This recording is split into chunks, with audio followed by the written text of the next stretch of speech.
Each station is about what? Can somebody already tell? Shakespeare. Shakespeare and Romeo and Juliet. Very good. And so as you go through the stations, that's going to be the common thread. Okay? And nobody should go, because you probably haven't read Shakespeare yet. So you don't even know what you've been missing. Okay? I was like, what kind of engaging and memorable experience could I create for my kids that would allow them to learn, but also to move, to work together, and to just do something a little different. And so I set my room up in stations, and it went so well that I was like, why don't I use this for other stuff too? It doesn't just have to be on a special occasion. It could be all the time. So like for preparing them for stations, the biggest thing is just repetition. Once they do it a few times, it's just second nature.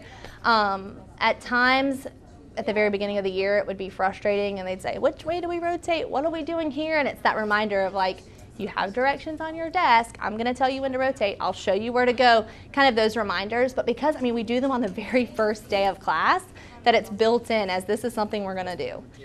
Good, good, good. Perfect. Yeah. All right. I think we're going to switch because it looks like most groups are finishing up. Okay. So grab your stuff, straighten up your area. Okay, and rotate.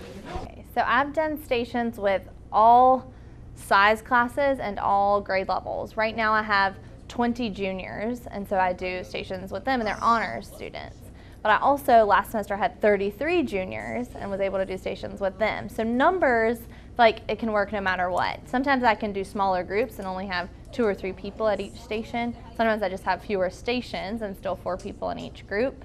As far as levels go, I've done stations with, like I said, honors students, but also in my inclusion class, I've done it across the board. So many students benefit from them, and not just because of the educational benefits, but even just the ability to move, to speak with one another, to get answers and help from another student, and to even have more one-on-one time with me.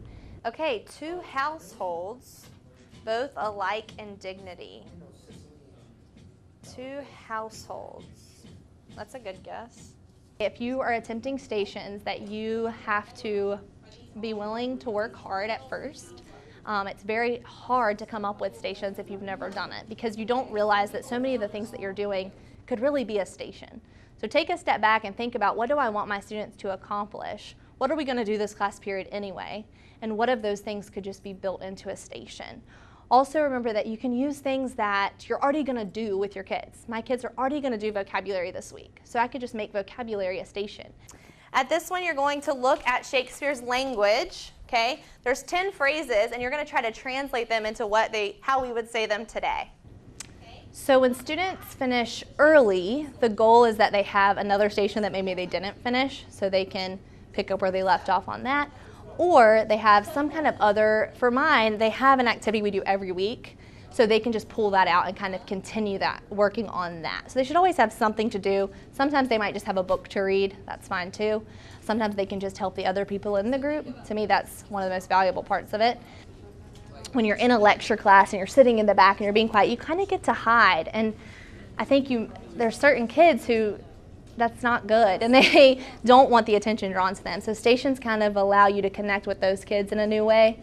So I have certain kids who walk in the room and say, not stations, and I have other kids who walk in the room and say, yes, stations. And so I'd say most are on that end of excitement over stations, but you are going to have kids who have negative reactions to it, and I think that's anything that we as teachers, especially in high school, try to do. There's never 100% consensus that everything's awesome. So, but yeah, I think that the majority enjoy them, even if they pretend not to sometimes.